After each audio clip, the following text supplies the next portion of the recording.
Welcome to Hunter Beyond Time and Space Chapter 2. Countdown. A middle-aged woman walked quickly to the entrance of the Fulai supermarket and looked at the old man. Mr. Zhang, why is Qinchin coming to play chess with you again? Both parties knew each other. However, Mr. Zhang's tone was not as polite. Your own son, why are you asking me? He has no living expenses and can only earn a little money by playing chess to eat. Middle-aged woman Zhang Wanfang was stunned for a moment, but I give him Qinchin's living expenses every month. This statement also stunned Mr. Zhang. Then I don't know what's going on. Mr. Zhang thought, Zhang Wanfang is not a poor person, and it seems that the living expenses she gives to Qinchin are not small, but why does the teenager still live so tightly? Qinchin didn't seem like a spendthrift. He lived his days carefully, and never even took a sip of drinks. But isn't he supposed to be an evening self-study now? Zhang Wanfang asked. It was only then that Mr. Zhang remembered. He seems to have said he was waiting for someone. No, I have to go home and take a look, Zhang Wanfang said.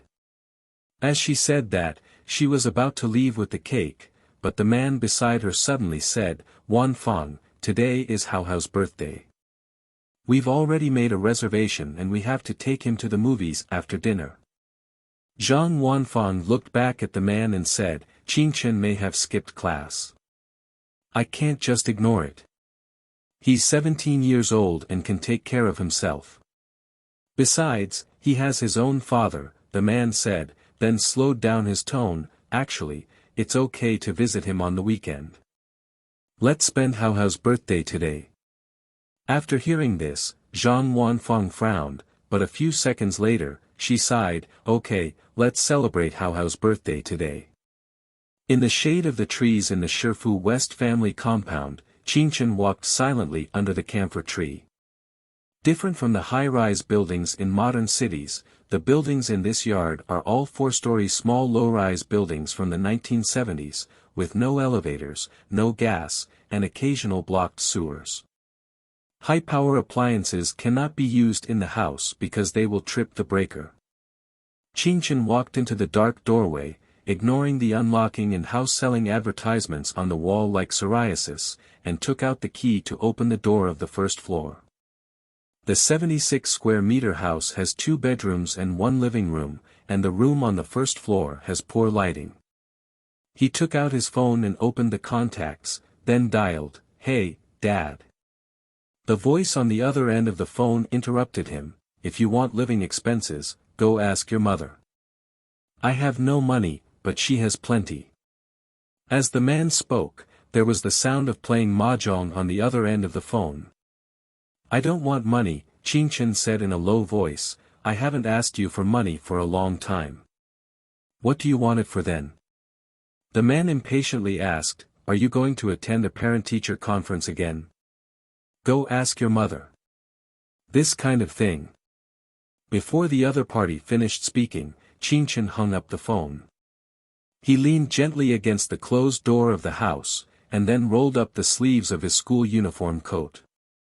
He stared blankly at the white numbers and symbols on his forearm. Countdown 5 hours 58 minutes and 13 seconds. The white numbers seemed to be a fluorescent tattoo embedded in his flesh and skin, and no matter how he rubbed it, he couldn't erase it.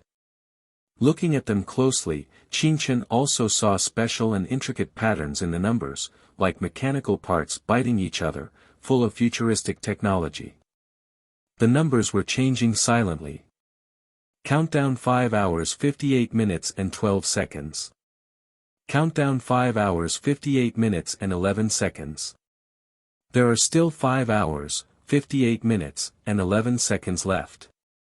All of this seems to be reminding Qinchin that something incredible will happen after 5 hours and 58 minutes. Although there was no sound, Qinchin clearly heard the ticking of the second hand in his heart. Qinchin looked at his phone, which he had just hung up, and then looked at the empty room. He didn't know what kind of life he would face after 5 hours and 58 minutes, but he knew that he could only rely on himself. Time is a heavy unit of measurement, and the concept of time exists in everyone's life.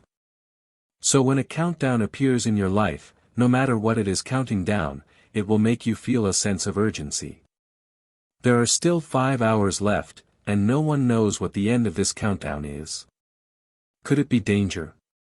Or could it be another kind of life? Qingchen couldn't be sure, so he had to prepare for the worst before the countdown ended. If there is really any danger, he must have some ability to resist danger within his capabilities. Qingchen changed into a clean gray coat, and covered his face with the hood's shadow. Under the cover of darkness, he walked towards the direction of the farmer's market. It was already dark in October in Luocheng. The sound of frying vegetables came from the residential building, and the sound of oil and vegetables colliding made a burst of crackling sounds, followed by a tempting smell. The smell of eggs, pork, and mutton rushed into Qingchen's mind like a string of information elements. When he needed these information someday, he could extract some archives from his mind. He bought pliers and shovels at the hardware store, a bag of rice and a bag of flour at the grain and oil store, and salt for food. He also bought several boxes of antibiotics at the pharmacy, and batteries, flashlights, and compressed biscuits at the supermarket. When he didn't know what he would face, he could only prepare as much as possible. These things almost spent all of Qingchen's savings. After Qingchen carried the things home, he went into the kitchen and put all the available knives on the cutting board in the most convenient place in the room. The kitchen knife was placed under the pillow, and the bone-cutting knife was placed on the bedside table. Countdown 2 hours, 43 minutes, and 11 seconds. He confirmed that all the doors and windows were tightly closed, and then sat on the bed and began to ponder, should he find someone to help? Who should he find? His mother had a new family, and his father was a gambler. Actually, when Qingchen discovered the countdown on his arm a few hours ago, he, who was only 17 years old, subconsciously wanted to seek help from his parents. But he rejected this idea. Qingchen took out his phone and tried to take a picture of the white countdown on his arm, but found that the white pattern that was clearly visible to his naked eye did not appear on the phone screen at all. The dim room was not lit, the windows were not soundproofed, and because it was on the first floor, he could still hear the sound of pedestrians passing by outside from time to time. The sound of footsteps outside, the sound of breathing in the room, the dimly lit phone screen, everything was so quiet and strange. This strange and surreal thing is probably useless to ask ordinary people for help. Moreover, he didn't have any particularly close friends at school. Even if he did, he shouldn't involve ordinary people in this kind of thing, right? Therefore, if he wants to find help, he can only think of other ways. Wait, Qingchen seemed to have thought of something, got up and searched in the living room. 2 minutes later, he silently looked at the guanyin pendant in his hand. Then he placed it carefully in front of him, and bowed 9 times. The last preparation work was completed.